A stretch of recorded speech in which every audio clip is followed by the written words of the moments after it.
جب مصیبت آتی ہے تو اس کا حل کیا ہے؟ مصیبت سے نکلنے کا حل کیا؟ وہ میں آپ کو ایک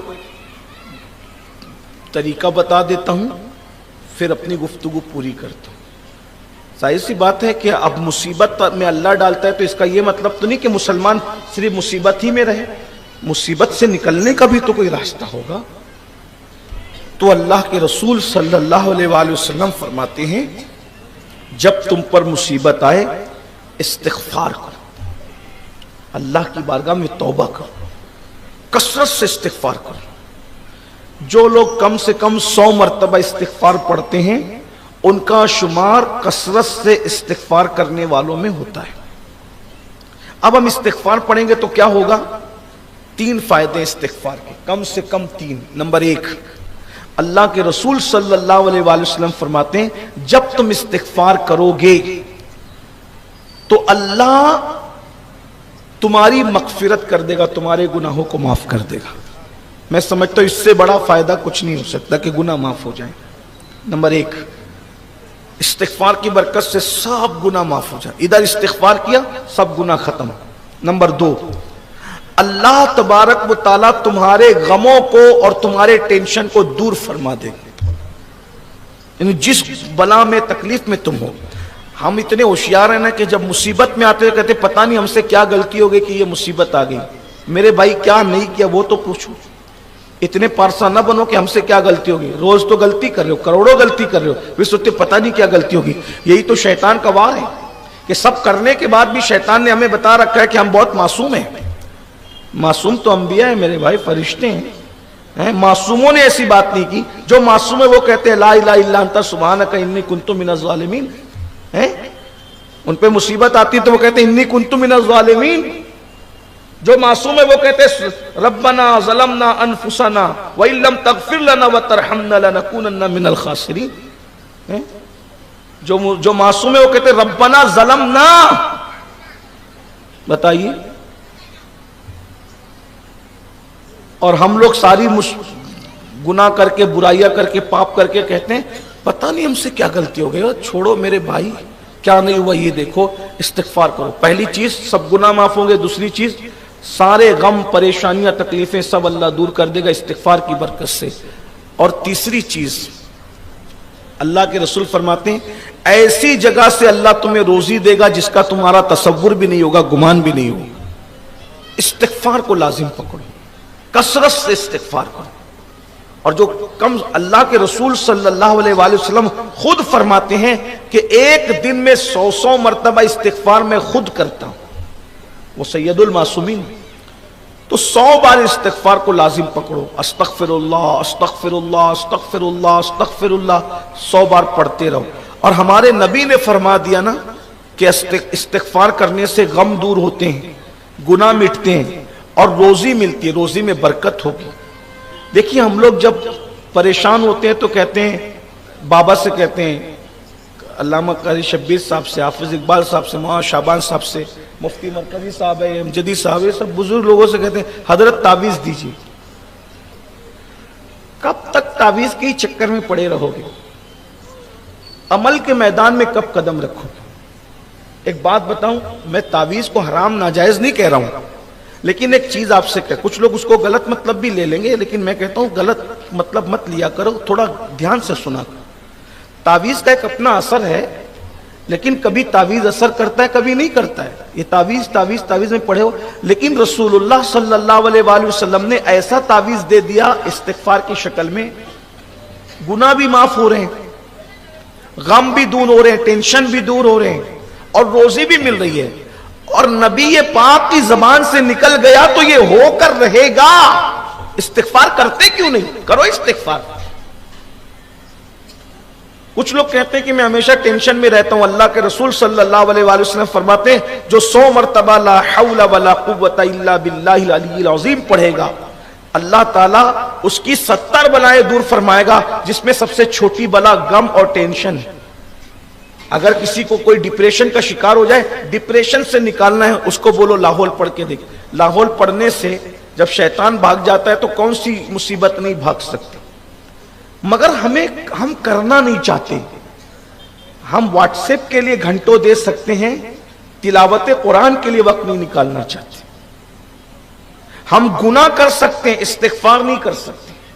پھر تو بلائی آئے گی، مصیبت ہے. قرآن کہتا ہے پھر وَمَا أَصَابَكُم مِّن مُّصِيبَةٍ فَبِمَا كَسَبَتْ أَيْدِيكُمْ، کہ تم پر جو مصیبت آتی ہے تمہارے اعمال کی وجہ سے. تو بس آپ سے یہی کہنا ہے، اللہ ہمیں آزمائے گا، آزمائش آئے گی. دنیا میں جو گھروں پہ بلڈوزر چل رہے ہیں، دنیا بھر میں جہاں بھی گھر توڑے جا رہے ہیں، ستایا جا رہا ہے، تکلیف پہنچائی جا رہی ہے، مصیبتیں پہنچائی ہے، بلائیں. بلکہ جاتے جاتے میں آخری جملہ کہہ رہا تھا، مجھے یہاں مشکات شریف کی ایک حدیث یاد آ گئی. میں پوری حدیث تو نہیں پڑھتا، اس کا مفہوم پڑھتا ہوں، 2 جملوں کے اندر اس کو سن لیجئے. اللہ کے رسول صلی اللہ علیہ وآلہ وسلم فرماتے ہیں کہ اللہ تعالی حدیث قدسی میں فرماتا ہے، مشکات شریف کی حدیث کا مفہوم، اللہ تعالی حدیث قدسی میں ارشاد فرماتا ہے کہ میں ہی اللہ ہوں، اور کہتا ہے کہ میرے سوا کوئی معبود نہیں. مولا ہم گواہی دیتے ہیں کہ تو ہی اللہ ہے اور تیرے سوا کوئی معبود نہیں. پھر فرماتا ہے کہ جب تم میری اطاعت اور فرما برداری کرتے ہو تو میں تمہیں روزی دیتا ہوں اور تم پر رحمت کرتا ہوں. جب فرما برداری کرتے ہو اور اطاعت کرتے ہو میں تم سے پیار کرتا ہوں، محبت کرتا ہوں، روزی دیتا ہوں. اور جب تم میری نافرمانی کرتے ہو اور گناہ کرتے ہو پھر میں تم سے ناراض ہو جاتا ہوں. اللہ فرما رہے جب تم میری نافرمانی کرتے ہو، گناہ کرتے ہو تو میں تم سے ناراض ہو جاتا ہوں. اور پھر کہتا ہے جب میں تم سے ناراض ہو جاتا ہوں پھر تم مجھے نہیں مناتے نا. اب ناراض ہوئے تو منانا چاہیے نا اللہ کو. پھر تم مجھے نہیں مناتے، بے پرواہی کا اظہار کرتے ہو تو میں تم سے ناراض ہوتا ہوں. پھر جب میں تم سے ناراض ہو جاتا ہوں تو میں تم پر ظالم حکمراں مسلط کرتا ہوں. ایسے لیڈر اور ایسے حکمران میں تم پر مسلط کرتا ہوں جو ظالم ہیں، اور ظالم حکمراں تم پر مسلط کر کے ان کے دل میں تمہارے لیے نفرت اور دشمنی پیدا کرتا ہوں، اور جو تمہیں ستاتے ہیں، تکلیف پہنچاتے ہیں، تمہارے لیے مصیبتوں کا ذریعہ بنتے ہیں. پھر اللہ فرماتا ہے کہ جب تم ان کے سامنے گڑ گڑاتے ہو، ان ظالم حکمرانوں کے سامنے ہاتھ جوڑتے ہو، گڑ گڑاتے ہو، اللہ فرماتا ہے ان کے سامنے گڑ گڑانے سے کام نہیں چلے گا. اگر ظالم حکمرانوں کے پنجے سے بچنا ہے، گڑ گڑانا ہے تو میری بارگاہ میں گڑ گڑاؤ، اور توبہ کرنا ہے تو میری بارگاہ میں توبہ کرو. جب تم توبہ کرو گے، میری بارگاہ میں گڑ گڑاؤ گے، میں تمہارے حالات کو بدل دوں گا. اللہ کہہ رہا ہے 1450 سال پہلے یہ دستور دیا گیا، گناہ کرو گے تو تم پر ظالم حکمراں مسلط ہو جائیں گے. مشرق سے لے کے مغرب تک، شمال سے لے کے جنوب تک، عجم سے لے کے عرب تک، عرب سے لے کے عجم تک، پوری دنیا کے اندر آج جو تم پر ظالم حکمرانوں کو مسلط کر دیا گیا ہے، ذرا دیکھو تو وہ کون سا گناہ ہے جو ہم نہیں کرتے. سود کھایا جا رہا ہے، زنا کیا جا رہا ہے، فلمیں دیکھی جا رہی ہیں، عورتوں پر پاپ کی نظریں ہیں، بلا وجہ عورتوں کو طلاق دی جا رہی ہے، مارا جا رہا ہے، پیٹا جا رہا ہے. بھائیوں کے حقوق ادا نہیں کرتے، بہنوں کے حقوق ادا نہیں.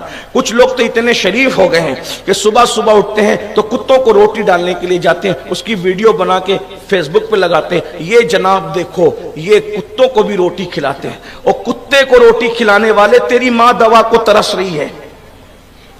کتوں کو روٹی بعد میں دینا، پہلے اپنی ماں کو دوا دے. ہیں بڑے پارسا بننے جا رہے ہو، یہ کیا چیز ہے؟ ہر سال حج بھی کر رہے ہیں، عمرہ بھی کر رہے ہیں، بہنوں کا حصہ نہیں دے رہے ہیں، بھائیوں کا حصہ دبا کے رکھا ہے. ہر سال حج عمرہ فرض نہیں ہے، جن کے حق باقی ان کا حق دینا ضروری. بڑی بڑی داڑیاں ہیں، خوبصورت ٹوپیاں ہیں، حق دبا کر کے بیٹھے، بھائیوں کا بھی بہنوں کا بھی. جب مانگنے کے لیے آتے ہیں تو لڑائی جھگڑا کر کے نئے نئے بات کرتے ہو، دادا گیری کرتے ہو. حدیث پاک میں تو یہاں تک آیا کہ کسی کی انگلی کے پورے کے برابر بھی زمین تم نے ہڑپ کی ہوگی تو نیچے نیچے نیچے تحت الثری تک کاٹ کے قیامت کے دن تمہاری گردن میں لٹکایا جائے گا، اور جب تک سب کا حساب نہیں ہو جائے گا وہ لٹکے رہے گی. مجھے تو لگتا ہے یا اللہ 50 روپے کا ہار پہن کر ہم 1 گھنٹہ تقریر نہیں کر سکتی. پوری زمین جو گلے میں جن کے لٹکا دی جائے گی 50,000 سال تک، ان کا کیا بنے گا؟ اور لوگ ایک انگلے کے پورے کے برابر زمین نہیں ہڑپ کیے، وہ تو پورے پلاٹ ہڑپ کر لے، کارخانے ہڑپ، سائزنگ ہڑپ کر لے. دینے کا نام ہی نہیں لیتے، بھائیوں کو بہنوں کو دینے کا نام ہی نہیں لیتے. چچا زاد بھائیوں کو نہیں دیتے، بھائیوں کو نہیں دیتے، پھپھیوں کو نہیں دیتے. یاد رکھو اللہ پاک فرما رہا ہے جب تم گناہ کرتے ہو تو میں تم پر ظالم حکمراں مسلط کرتا ہوں. ذرا اپنے اعمال دیکھ کر کے سوچو وہ کون سا گناہ ہے جو ہماری زندگی میں نہیں ہے. ماں باپ کو ستانے کا، پڑوسیوں کو ستانے کا، حق ہڑپ کر لے جانے کا، لیکن ہم بدلتے نہیں۔ تو بس یہی ہے، جب تک ہم نہیں بدلیں گے حالات نہیں بدلیں۔